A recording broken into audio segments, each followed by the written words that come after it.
Run! A beast! Protect the children! You, boy, get the hunters quickly. I'll hold it off. They're afraid of the beast. I don't blame them. I never intended to hurt anyone. I never wanted any of this. Yet, here we are.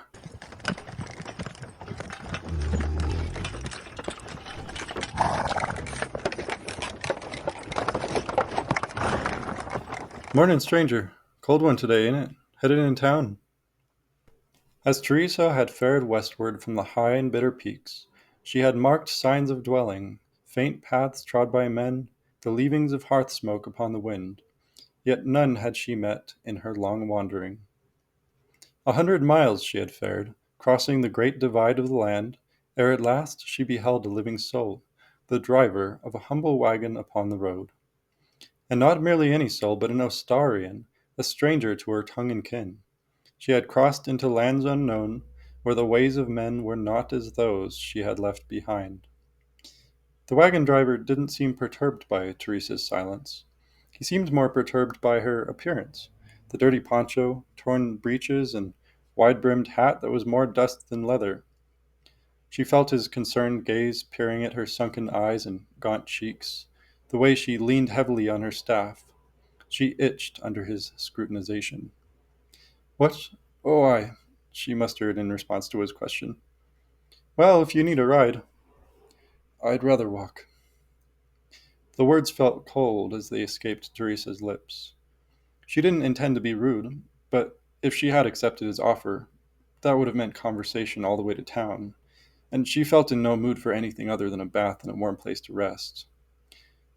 "Okay, well, safe travels."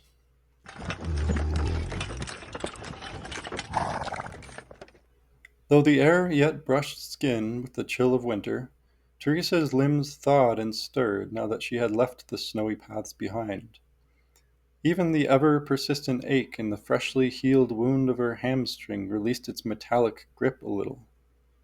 Sunlight danced through the trees, dappling the ground, and Teresa's poncho with fragments of warmth. The path behind would not know spring for another month at least, yet here spring had already arrived to lay its gentle claim upon the land.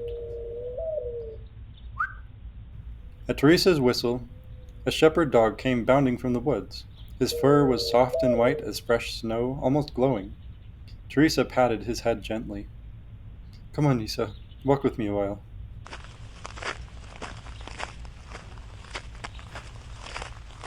As the wanderer limped onward along the path, clinging to her staff for support, the sweet noises of the wild yielded to the familiar clamor of human settlement. The ringing of hammer on anvil, the shout and laughter of children at play, the bleating of goats and sheep. Teresa beelined to the inn. The town would still be there when she awoke, but for now her eyes would not stay open for much longer. "A room for one," she muttered, leaning heavily on her staff. She slapped a gold coin on the counter. "For collateral," she added. "Course, down the hall," the innkeeper replied, eyeing her curiously before picking up the coin and examining it. Teresa didn't wait for further remarks. She stepped into the little room, slumped heavy onto the straw bed, and let sleep take her. And as she slumbered, vague, sour dreams groaned through her weary head. The taste of blood, screams, and then her father's calm voice. But what was he saying? In her concentration to determine her father's steady words, she awoke, for a moment forgetting where she was. West of the Continental Divide, 100 miles from home, Squirrel Hollow, it came back to her in a flash, and a strange warmth found its way to her heart, a sense of freedom and wanderlust. She was a trained ranger, if not in title, at least in ability. She was on a grand adventure, alone in a foreign land, just as she's always dreamt of it as a child. No one from her home country of Lycia could possibly find her here. That would be ridiculous. No one crosses Edith's backbone, besides herself, of course. But there is the way south, across the vast desert, through the country Odrum, and whatever lay beyond. They could be on their way now, hunting the beast, hunting Teresa. She would have to keep on her guard. Her faithful hound Isa stood impatiently at the door, bringing her back to reality and reminding her that she wasn't completely alone in this unfamiliar place. She sat up, then slowly stood, using her staff for support. Her limbs ached, and the pain in her leg consumed her mind for a moment. She took a ragged breath before stepping into the common room of the inn. A handful of folk sat at tables and ate. Some of them quietly conversed. There was a pause in the conversation as she fully emerged into the room. Many eyes landed on her, scanning her. She felt exposed. Yet she met their eyes and did not look away. The innkeeper thankfully broke the tension. "Mornin', stranger. Breakfast?" "I would be grateful," she replied, breaking her gaze from the townfolk. She set herself at a corner table, her back to the wall. Isa made his way out the door, eager to get back into the woods. Human places like this were not for him. The innkeeper brought out food: hot bread, eggs, and cider, simple yet hearty. It had been too long since she had a real meal. Color returned to Teresa's vision as she took in the much-needed sustenance. She leaned back in her chair, hands resting on a full belly. A blacksmith's hammer rang distantly. Outside the inn's window, a pair of old men sat on the bench, smoking their pipes and sharing news and speculation about the first trader wagons of the season rolling in from Lykenstone.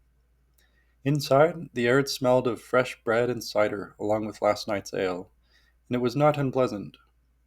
The small hearth burned low, adding to its wood smoke scent to the air. A patron walked out the door, bringing in a breath of cold air that smelled of pine. The air still held the sleepy warmth of too many bodies in one space. Most of the patrons were locals: farmers, shepherds, a carpenter. At the next table over sat a hunter or trapper, likely just returned from a long winter at a cabin higher in the mountains. His boots were propped up on the hearth, chewing thoughtfully on his bread.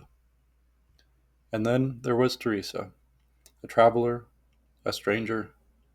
She tried her best to blend in, but couldn't help but feel that the other patrons were stealing glances at her.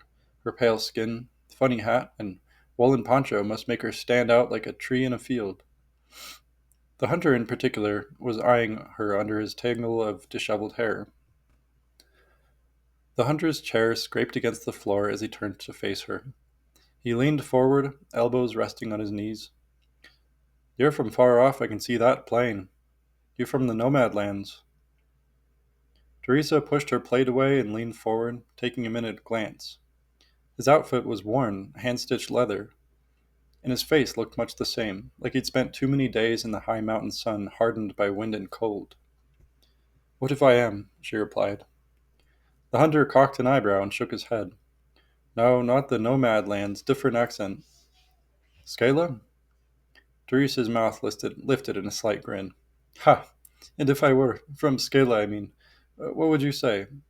What would you say if I was from farther, a different continent even?" The hunter scratched his whiskered jaw. "Guess I'd say welcome to Squirrel Hollow." "Hm." Teresa rested her chin on her palm. "Would everyone around here be so friendly?" The hunter took a deep breath and looked around at the other patrons. "They would, if you'd give 'em a chance."